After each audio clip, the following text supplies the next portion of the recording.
And this is not one of my favorite parts in the movie. I'll tell you, this is one of my most, actually, I don't even like this part, but I like the weirdness of it. Apparently, male trolls can give birth. And hip-hop. Tiny Diamond is my name. Down straight from my... You Tiny, I don't want to hear all that shit. You know, that right, fortunately, that was not a big part in the movie. Now, this is what I was afraid of. Tiny, voiced by, what, Kenan, is that? Yeah, Kenan Thompson. Kenan Thompson. Tiny don't play a big part in the movie. I thought Tiny was going to be the new mascot for the film. Tiny could sit his little glittery ass down somewhere. Tiny got on my nerves because Tiny does the shit that I hate when I see like animators do for black characters or urban or street talking characters. They always get them hip hop hands. You know, yeah, like I said, arthritis hands. They get the arthritis hands. They keep throwing that shit down like this. Tiny was getting on my nerves, but fortunately, Tiny's not in the movie a whole lot.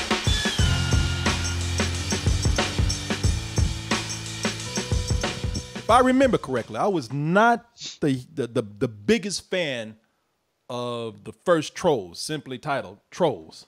A 5, 6, 7, 8. Everybody, Poppy is the leader of the Trolls, and it's not her fault. She's so insane. She won't shut the f up, but because that was Justin Timberlake. I was like Justin Timberlake. I'm like, I'm tired of all this shit, all this singing, all these, all these pop songs and everything. Now, I did not hate it, if I remember correctly. Also, I remember. You didn't hate it. No, and I actually liked it. I won't say a whole lot, but I did like it. I have fond memories of it. I think I like the art direction or something, but and it could also be that I just simply grew up with them original ugly ass dolls that they had. Oh yeah. These dolls right here. Not like the other dolls. Because that was another thing with Trolls for me, man. It was just like. Watching this was just like looking at Candy saying karaoke all day, Yeah, I mean, they gave them a real glow up for the movie. Yeah, no, they definitely. I mean, they made them all look like gummies and shit, and I was just like, maybe that's just I don't want a candy store. I want Island of Dr. Moreau, I want some shit from a test tube. I want a mutant, I didn't hate it, like I said. And now they're back with all that happiness and all that cuteness and all those goddamn songs. They're back again with that in Trolls World Tour. And here's the thing about these Trolls movies, man. I mean, they're just, they're bringing back with them now. They're bringing back all the cuteness and the poppiness. And just like anything cute and poppy, they'll just keep going and going and going until they just work their way into your head. Until, you just, they will put you into submission. To where you just, it's almost, what? I'll put in the words of Mike Tyson, they will till you love them.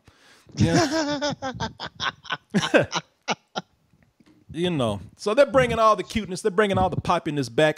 Will they finally force me to actually like them, maybe even love them? Gonna wear you down. Wear you down? Or at this point, will the power of rock come in and just make all of them shut the f up? Let's go ahead and take a look at this trailer. Let's take a look at the trailer for Trolls World Tour, and let's see if they actually wore me down. By the end of my world tour, I'm gonna turn all the trolls into rock zombies. Rock and roll! You suck! I knew it. Wow, who put me in the movie? Out of Sue. Who let the dogs out? Too far. You probably got the story here. I mean, I might just repeat a little bit, but you got it. You got it. Just in case we edited this down to where you don't get the whole description from the trailer. But as you saw, for those who might have missed it, you got the Rock Princess troll Barb right here. She's a real bitch, and she wants to just take over everything. Played by Rachel Bloom, by the way. She wants to take over all the musical lands. She's doing some Avengers shit. She's doing. Yeah, I know. It's like, oh my god. you want to get the Infinity Stones while you're out there too? Yeah, she's doing some Thanos shit. In fact, look at it. She's purple like Thanos. So don't think nobody knew what y'all were doing. All right. And these strings are all a different color as well. Yeah. The only thing she's missing is a glove to put them on.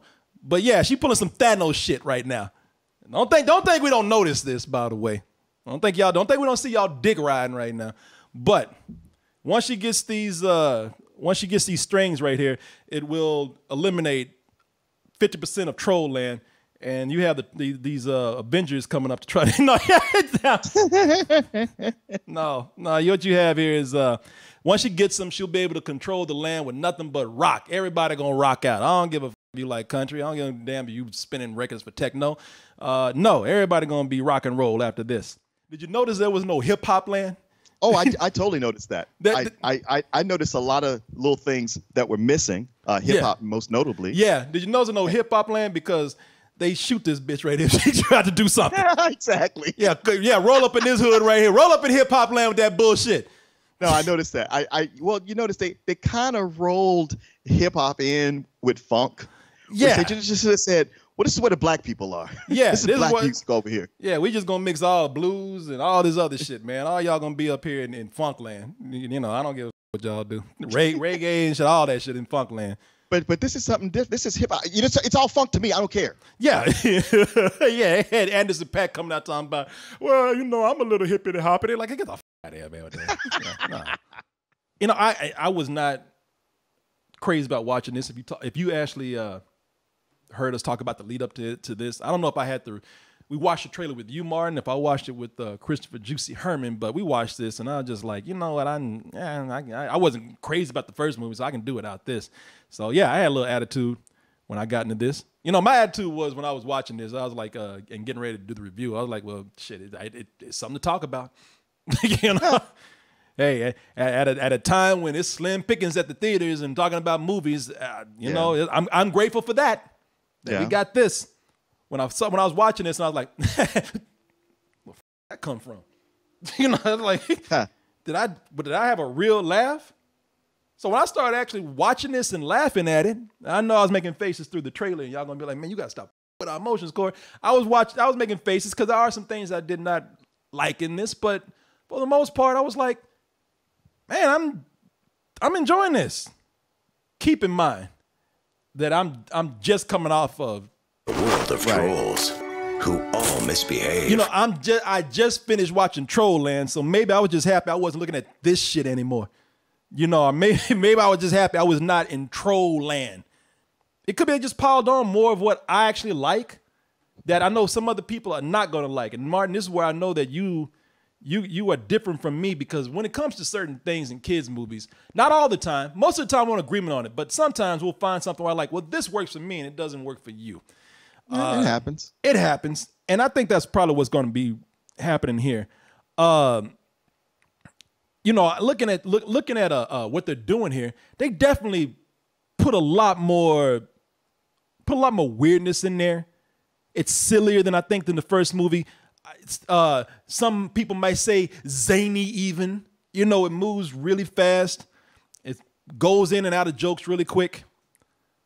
You know, you know, it's the kind of humor that I like. I like that snappy kind of humor. I mean, unless the movie is really bad, you know.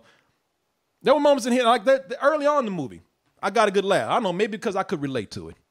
You're crushing it at this queen thing. Oh, Branch, thank you.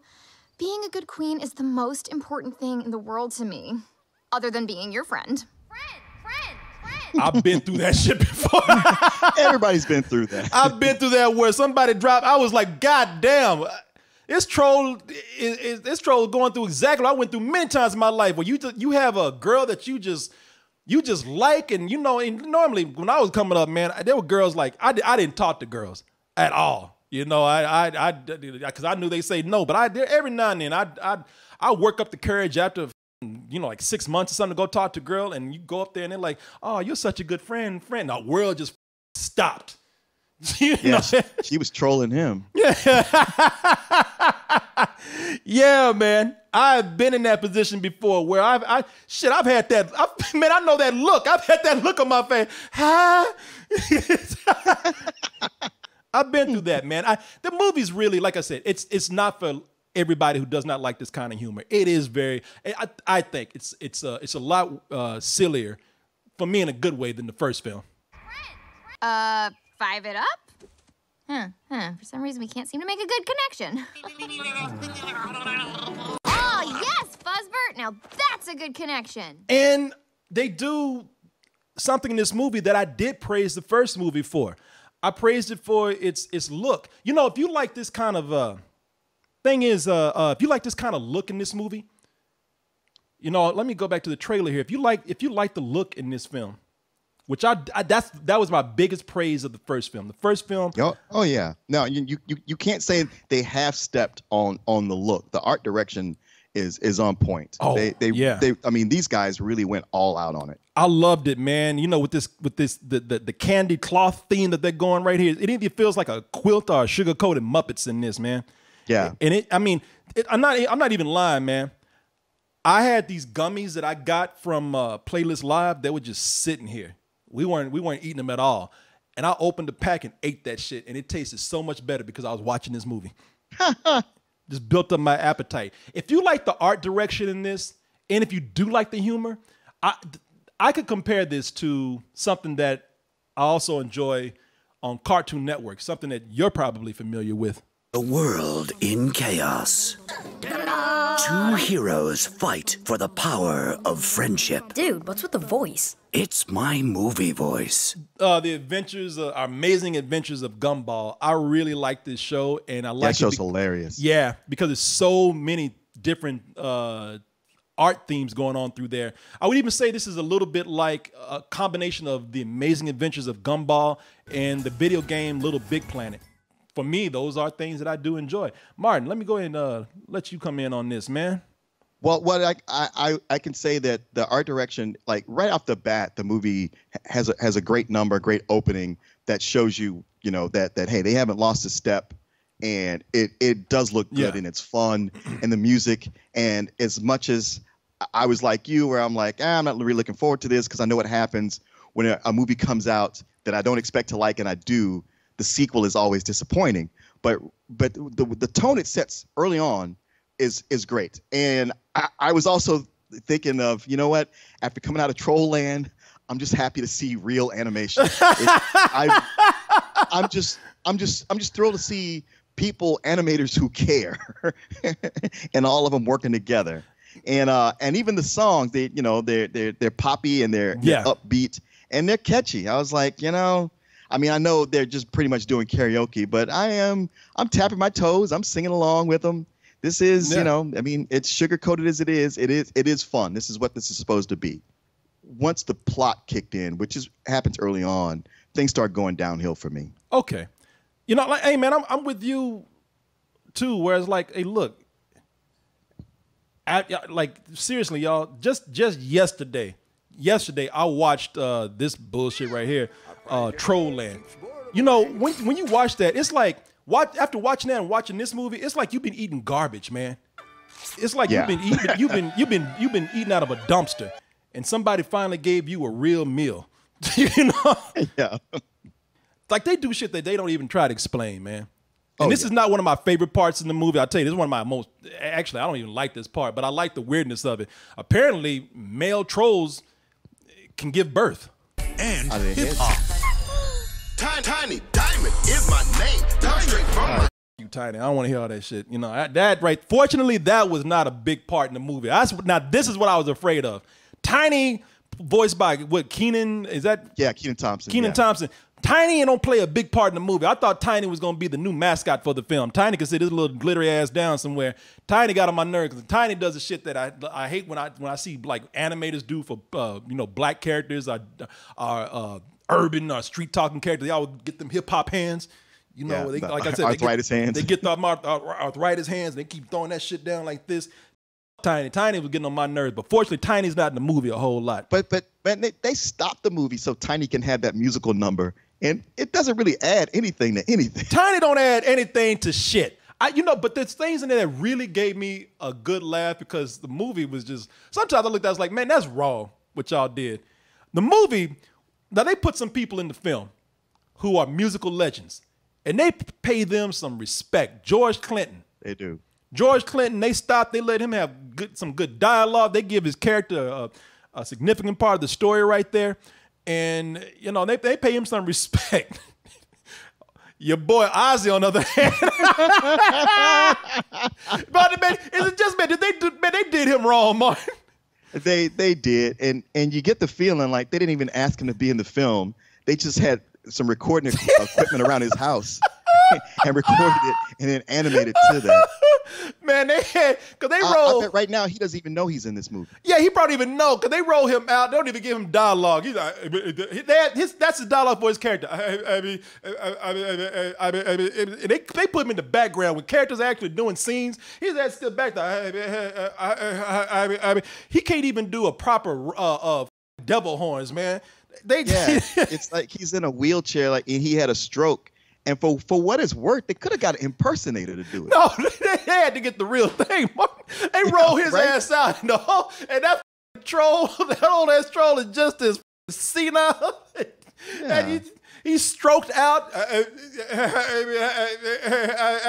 was like, God damn, man, who took Ozzy Osbourne's hand and signed the contract for this? Right. It's like every joke and parody they ever made about you, they pay you to come do it yourself. They just made your ass look like a candy-coated troll when they did that. Yeah. That troll looked just like that.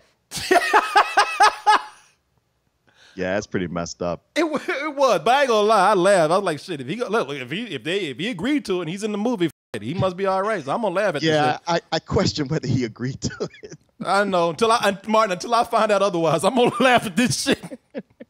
And when I do, Martin, I will feel appropriately guilty for it. I will come out and say, I'm sorry. When the behind the scenes of Trolls comes out and they say Ozzy Osbourne never agreed to this, he was coerced into this because his family wanted the troll money, I will feel very bad about it. But until then, hi. There's a part here where they just flat out, they say, yeah, you know what, yeah, pop music sucks. We need to sing them the most important songs in the history of music. I'll tell you what I want, what I really, really want. So tell me what you want, what you really, really want. Who let the dogs out? Yeah, get out of here with that bullshit. Yeah. Lock 'em up. They were in country town and they didn't want to hear that shit. Cut that shit off. I actually thought that was funny. They go in and actually say, hey, man, listen, even though we putting it in here, we know we can't sit up here and play like all this shit is good. Come on. I do like that, although most country music now is indistinguishable from pop. So no, it's like I don't even know what they're talking about. Ain't y'all the same land? I do like the villains better in this too. Listen, I know the story. Oh, really? I like the look better. You know, like I said, Rachel Bloom, who plays Barb, the punk queen. I like the villain better because it was. I do like the message of being open-minded with music because, you know, I listen to different styles and genres of music. I listen to everything, so I can appreciate that message. But what I mostly like, I like the design better. Just from an aesthetic or art direction point of view, I like them better than those goblins or whatever we had. I was just disturbed by this shit. I like how disturbing the goblins were, and that they were a different species, so it was different things going on. Yeah. Whereas with trolls, it's like, all right, well, you're taking the same basic model and just adding different colors and different glitter. Yeah. And wigs. And I know that. It's one thing I just like that I've always liked the design of the trolls, so maybe that's why I like it better. Or maybe I just, you know, I don't know. Honestly, and Martin, you know this, and I ain't gonna even say his name, but you know, I know a motherfucker look like that. Oh. So,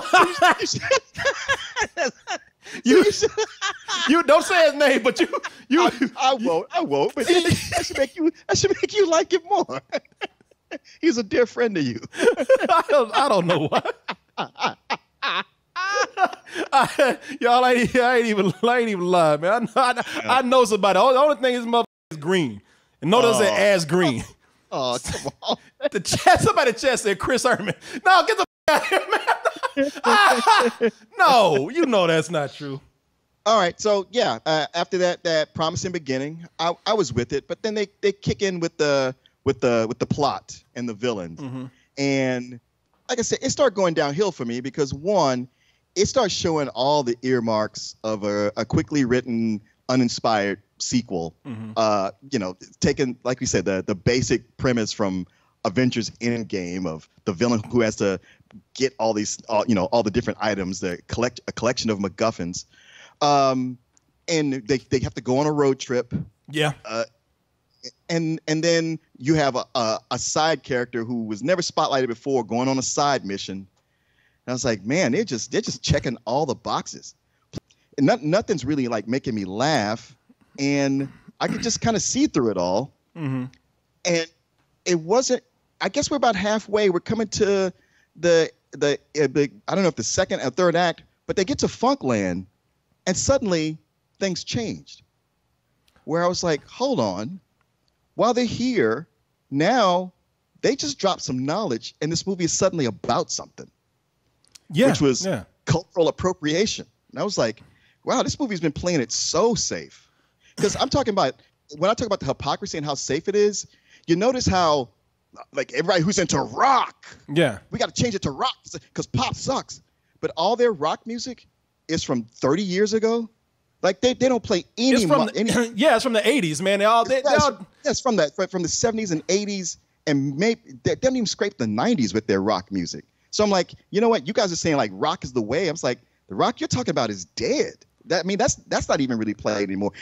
Oh, classic rock is basically pop music. So what are we even talking about? Yeah, they're talking about that from back in the, like, ain't nobody doing this shit no more. They're talking about when you had like Def Leppard out and and Poison and shit. like the rock hair bands. It's like, man, ain't nobody really doing that no more. In fact, rock is a completely different thing. Rock is about as tame as a mother day, Exactly. Like if they were coming up with death metal, I would understand. I'd be like, all right, y'all are talking about usher in something new and dangerous.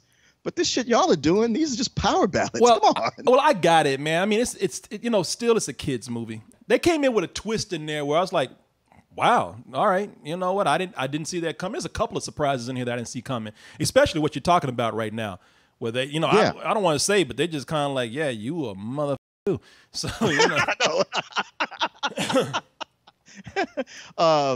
but it, in a way, the movie, its ultimate thing is to preach open-mindedness about music, but at the same time they still have plenty of music they leave out, or other music they continue to shit on, to go like, well, we should embrace everything. Oh, but that's still bad though. It's like, well, well, honestly, it's I have to admit, I was like, because I thought that too. I was like, well, how you gonna be open-minded and you gonna shit on my man right here? A smooth jazz troll? I'm being paralyzed by its smoothness. And then I realized, like, yeah, every time I hear that shit, I cut that shit right off. You know what I'm saying? I don't know anybody listening to like a smooth hot tub jazz like this shit. Well, but I do. The fact is, it's still a legitimate form of music. No, it is. It is. Yeah. If I'm gonna listen to there's 2 jazz stations on Sirius Radio, and I don't listen to the one that's the smooth jazz. But I don't begrudge somebody who does. Yeah.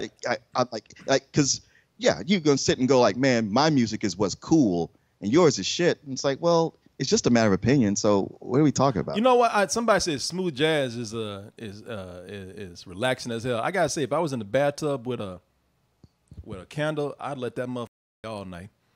Yeah, I'd get it. But I get it why they didn't want to put in. Man, listen, this is what they gotta do. I get it why they didn't do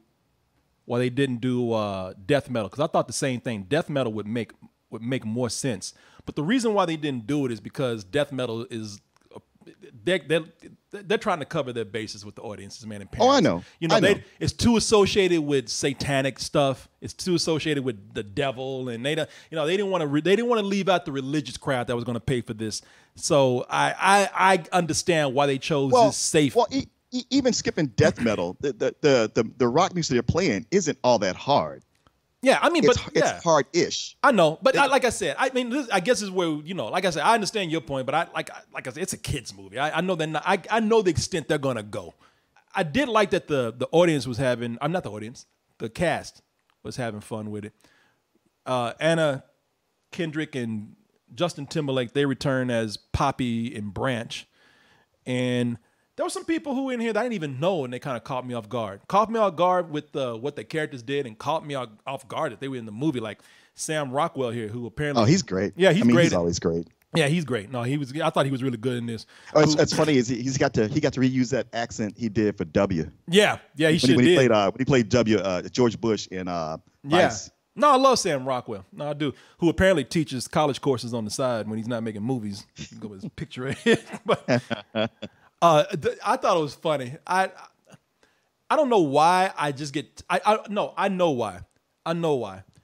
I get tired of seeing James Corden in movies now, or animated films.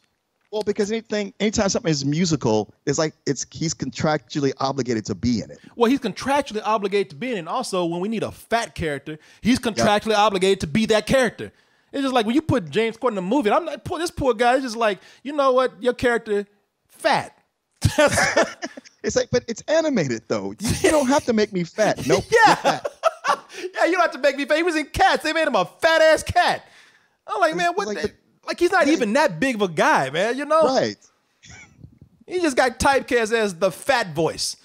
I'm like, wow. I get tired of that. I don't know why his character. I didn't hate his character in the movie, but I was just because actually his character made me laugh. Or his little worm character, his side character in the movie.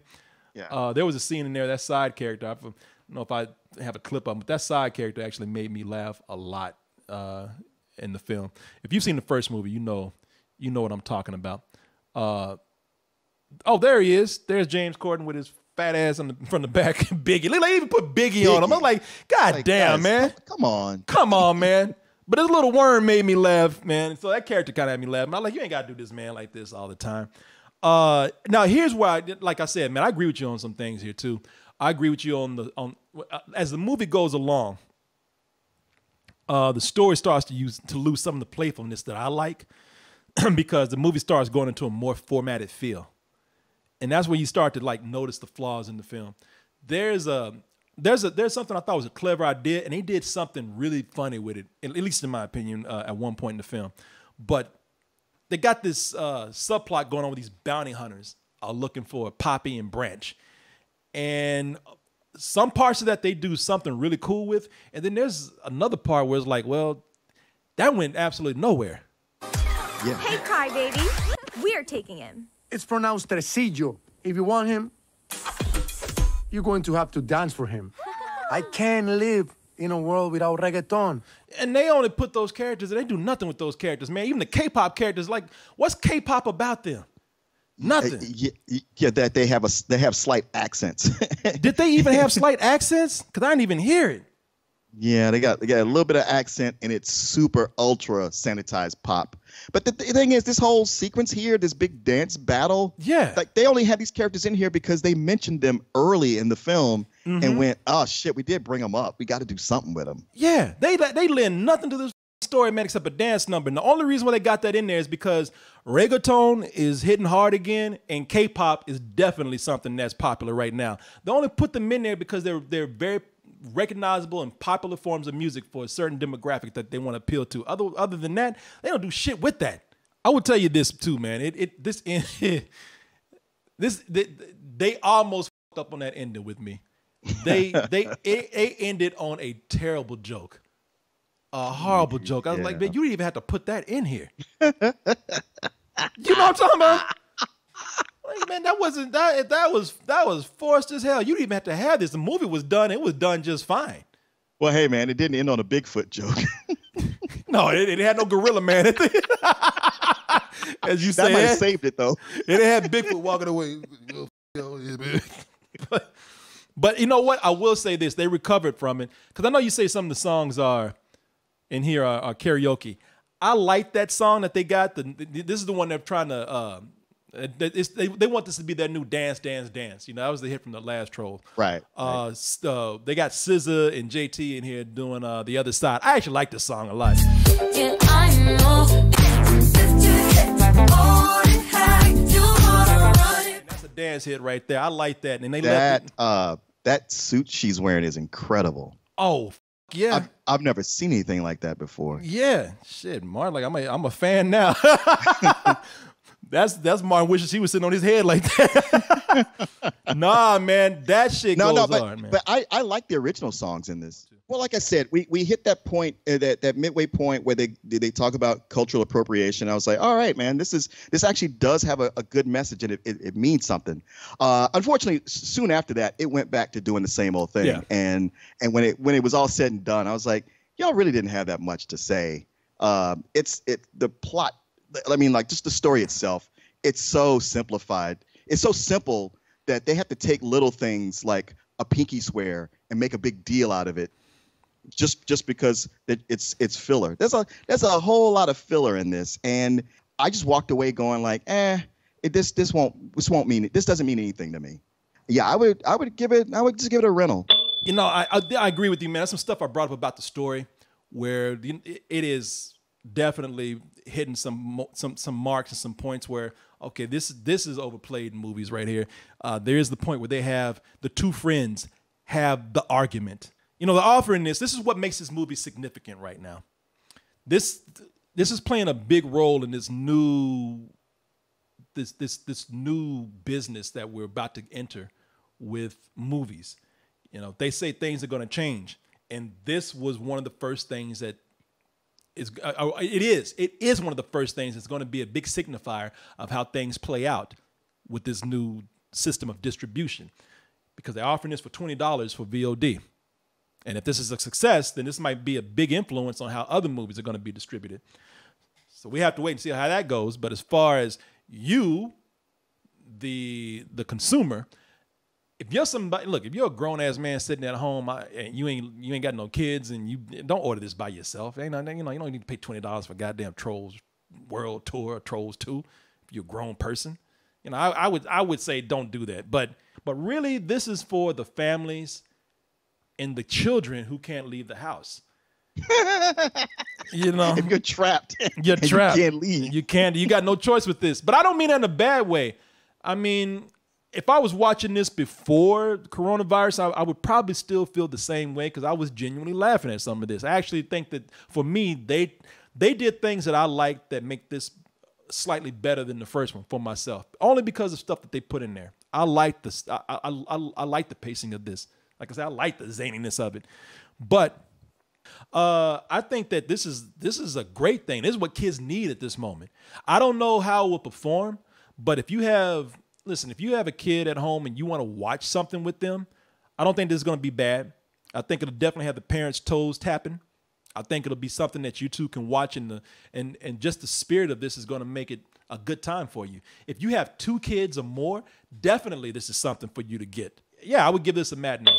I mean, I'm telling you to rent it at home because you got no choice, but I would give this a matinee. Not a big matinee, not a real low matinee, just for the kids out there, for the families, just a nice, straightforward matinee.